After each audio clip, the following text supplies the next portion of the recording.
Hello, welcome back to the channel of nonsense. Now on this channel I don't normally touch on politics or governance because it's just not really worth it, but this car is quite interesting. It is a LeapMotor, which if you're like me you've never heard of, because LeapMotor is a Chinese car company that's coming to the UK in quite an interesting way. Now bear with me, bit of backstory.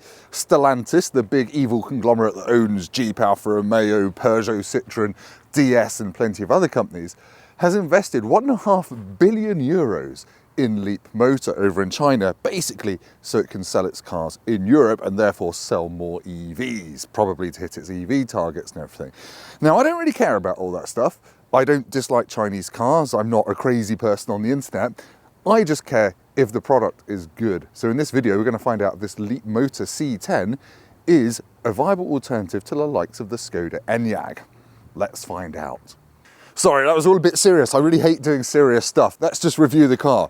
36.5 grand. You'll notice I didn't say from. It is just 36.5 grand. There's only one version of it here in the UK. It's 400 quid deposit, 400 quid a month for 4 years. You get a 4-year warranty and you can buy it from one of 44 Stellantis dealers, most of which are Vauxhall dealers, which has got the space to have another brand in.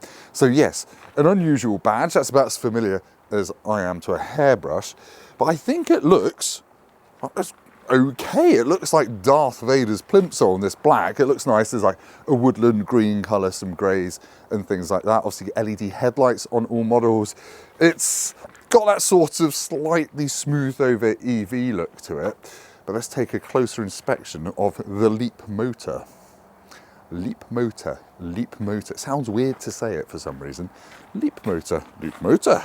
So what do you get for your 36.5 grand? Well, you're getting a heat pump as standard, hooray, but it's married to a 69.9 kilowatt hour battery. You're not allowed to round that up because then you can't say 69.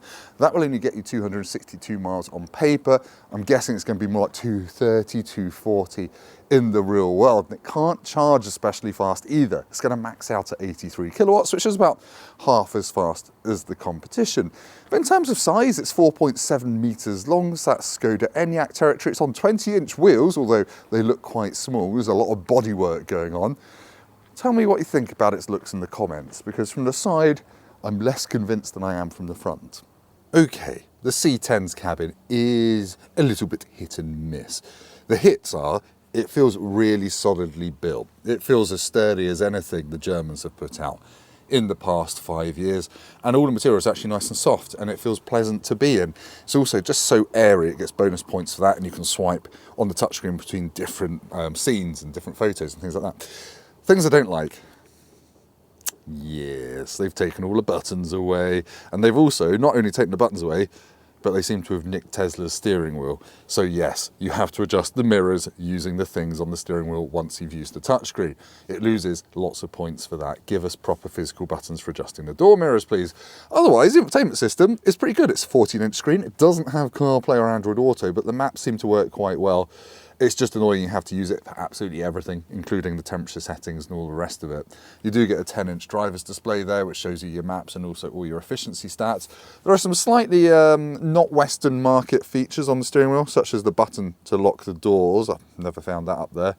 And also some other oddities, like there's a customizable button up there next to the sunroof blind button. Currently it's set to fold the mirrors in. Why not? But anyway, got big cup holders there, got a wireless charger. You actually need to put the key card on that to start the car. The glove box is very shallow, and you've got some extra storage under there with USBs and a 12 volt. So yes, it's hit and miss, but for a brand I've never heard of, this is very good. This is up there with BYD, which is kind of one of my favorite Chinese car brands in terms of interior quality. LeapMotor, I'm going to give you some marketing advice. Try and buy the Roomster name off of Skoda, because it is insanely roomy back here. I am 6'3". That seat isn't in my driving position.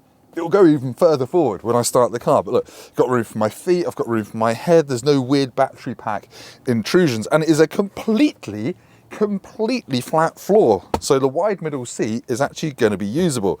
You've got a USB-C, you've got a USB-A down there, and you've got the usual grab handles and a pocket there, and okay sized door bins, but they are made of plastic. And you've got these rather natty, not Burmester in a Mercedes, laser etched metal covers for the speakers. Oh look, Oh look, this one still had the wrapping on the door handle. I think these are quite new.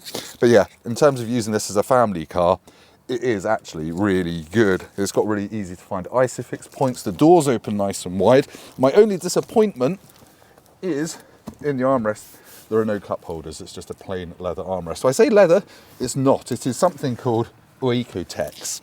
Oikotex, which is pleather. But the sunroof goes all the way back. It goes over your head in the back. It's really impressive back here. The back end of the LeapMotor C10 reminds me of my favourite thing to bake, cheese straws, because I'm getting a waft of cayenne. But yeah, it's got the de rigueur light bar, says C10 down here. Got the LeapMotor logo with a funky NASA style A in it. It's okay, it looks okay, it looks smart. Now the boot lid handle opening device, aka the button, is there. Took me a while to find that, and it opens to reveal a 435 litre boot, which is way down on things like the Kia EV6, the Skoda Enyaq. But actually when you look at it, it's nice and wide, really wide opening, really square opening, no nasty intrusions. I think that's a perfectly decent boot space for the family, and under there you've got a massive well for sticking your charging cables, but you don't need to because it's got a frunk as well, in which I wish to insert that plane. Should we take it for a drive? I think we should, because I haven't driven it yet, and as they say, the proof is in the driving. Is it going to be rubbish? Is it going to be okay? Is it going to be good? You'll join me on this journey of discovery. Right, driving the LeapMotor C10 is actually a little bit of a palaver if, like me, you've used a wireless phone charger for charging your phone, because it won't start until you put the key, which is a credit card, on there, and then it will let you give it the D. And then you can move the key, put it in there, and then put your phone back. Anyway, let's go. My very first miles in a LeapMotor product, which is quite exciting. I do hold out high hopes for these, well, some of these Chinese companies, which have got massive budgets and have actually existed for a while. So LeapMotor is a tech company, founded in 2015, and Stellantis got involved in 2023. But this, in terms of a car to drive, it's got big mirrors, the view out the back is okay. It'll be interesting to see how it tackles a British road now that I've turned exactly the wrong way. I've gone the wrong way. Well, here we go. Look, it's got decent steering lock, and also, as standard, you get a 360 camera, which is actually very sharp and very good. It doesn't go fuzzy at the edges like some of them. Ooh, the brake pedal is a little bit sharp when you're manoeuvring. It's a little bit jammy-on-y, and not in the good Tiptree strawberry and raspberry way. Trying to just gently brake. It's a bit jerky on the brake pedal at low speeds. Right, anyway, I'm going to hit the open road, drive it for a bit, and then I'll give you my impressions once I've got unlost. Okay, initial impression number one. This isn't unique to LeapMotor. It's got the most hyperactive advanced driver assistance systems I've ever used. It sounds like there's a timpani orchestra in here. It thinks I'm going to crash, and it's telling me there's a speed limit changing, then I'm breaking the speed limit. How easy is it to turn it off though? Let's go. No, not that one. Oh, now I have to look at the road. If I press traction control off, no! I don't know why it's making that noise. Why are you making that noise? ADAS, here we go. Speed assistance off, yes. Right, that was just one thing. Lane keep assist, active safety. There's tabs, there's too much, there's too many menus. Too many menus to turn everything off. Forward collision warning, I'll keep that on. Lane departure assist off, except it's greyed out. It's not great putting everything in a touchscreen. The only thing I would say, this beats a Tesla Model Y, because look at this. There's an actual lever to adjust the steering wheel. I don't have to go like this. While we're here, we might as well talk about the fact this has driving modes. It has the classics, if you will, comfort, sport, and custom. If you go into custom and then customize it, you can choose stable acceleration, robust acceleration, or smooth. No low, medium, and high here. It sounds like an economy. Is Theresa May going to give me strong and stable acceleration? Regenerative braking is low, standard, and high. In steering mode, comfort, standard, and sport. And then to accept, you press a button that just says, yes. I'm going to go robust, standard, yes. Menus, love them. I don't love them. So powering this LeapMotor C10, I've got about 216 horsepower. a lot of bongs. I think most of that horsepower is being used to make the bongs happen. But when you put your foot down, it's reasonably brisk, and 0 to 60 to 7.5 seconds. It's absolutely fine in everyday driving. Now, what I would say is that with the lane centre assist on, which keeps coming on, the steering is what I would call awful. It's really awful. It feels like, you know, when it locks on to how it wants to be driven, and then if you try and veer off that to change your position, it's like you're trying to pull a block of cheese through a letterbox. It's not very nice. And then to turn it off and put it back how I want, I've got to press all the way over here, driver assistance. I can't turn that stuff off, and I don't know why. And then it makes that noise. I don't know why it's beeping at me all the time. This is probably the bongiest, beepiest car I've ever driven, but it's not really telling me why. Like, if it's telling me I was a speed limit change or whatever, I'd be okay with it. But the fact it's not really making it clear is immensely frustrating. However, there are some positives. It rides reasonably well for what is a 2-ton car. It irons out bumps well enough. It's a little bit jiggly around town, but that's common with all 2-ton EVs. And actually it grips and goes just well enough. It's not exciting to drive. That steering, depends what mode you're in. The steering can be okay or it can be awful. Why is it doing that? It said activated emergency lane keeping assist. I'm in my lane. Yes, I don't think we're getting on very well.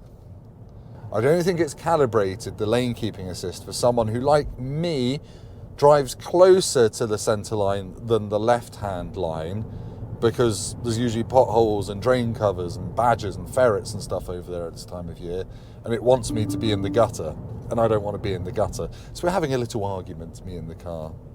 Stop it. It's tugging me all over the place, and I can't turn it off. I wouldn't be so annoyed if I could. Why are you beeping now? Oh my God. It's making me feel like I can't drive. Now, there is one decent thing about this car, and I'm getting decent efficiency.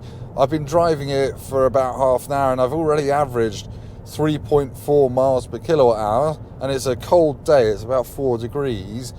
And as usual, when you get into a new car, you don't drive it efficiently to start with because you're not used to it. I've just had it in sport mode, mostly. 3.4 miles per kilowatt hour actually isn't that bad. So I think you can probably get 4 in this, in summer, I would guesstimate, which would get you very close to that 260 mile range. Now, if you go through the touchscreen, you can adjust things like the creep and the one-pedal driving modes and all that stuff as well. It's a little bit of a shame that they're not on the steering wheel. You might be able to bind this custom button to do that, but I'm having to keep my hands on the steering wheel because it is slightly steering me places I don't want to go. Why? I think the lane centre assist might still be set up for being right-hand drive or something. I'm not really sure. Oh, I'm going to do an overtake. Yes, come on. Lovely. Yes, I got flashed because you're not allowed to do overtakes anymore in this country. But yeah, it's got enough punch to overtake stuff. So, to sum up the driving, it's got some of the fundamentals well sorted. The ride is okay, the refinement is good. And then it's let down by things like a sharp brake pedal at low speeds, and all the driver assistance stuff is not there yet, I would say. It is a little bit bongy for my liking, and the steering does funny things and just feels awful when you've got it in the lane centering assist mode. But I can tell there's a half decent chassis under here, which is a bit of a shame. It's got that electronic stuff piled on top, and it's not especially well tuned for left-hand driveness. But anyway, let's head back to me for a slightly less waffly conclusion. Right, I've just finished my time with the LeapMotor C10. We're going to start with the positives now to sum this car up. It does give you a lot of space in the back and the front for the money. The boot is subpar, really, but actually, in reality, it's okay. Now, the interior feels nice, and the infotainment screen, that's all really nice to use. And when you drive it, it rides mostly okay. It's reasonably refined as well, but The ADAS stuff has made me want to drive it into a river. It's just bonging all the time. And to turn that stuff off, you've got to stop, put it in park, change the menus. You've got to faff with it. So you are triggered by bongs in a car that's trying to steer itself. You won't enjoy it. It's hard to recommend it over any of its core electric rivals from the more established manufacturers, I'm afraid to say, because, you know, the servicing and all the stuff that you can do with this at Stellantis dealers does kind of make it one of the more appealing Chinese EVs out there. But I'm afraid I'm going to have to give it 6 Tim Roadies out of 10. Now, anyway, thank you for watching. Like this video if you've liked it. Subscribe to the channel. Go down to the comments and leave me the Chinese word for bong, bong, bong, bong, bong, bong, bong, bong, bong, bong, bong, bong, bong, bong, bong, bong, bong.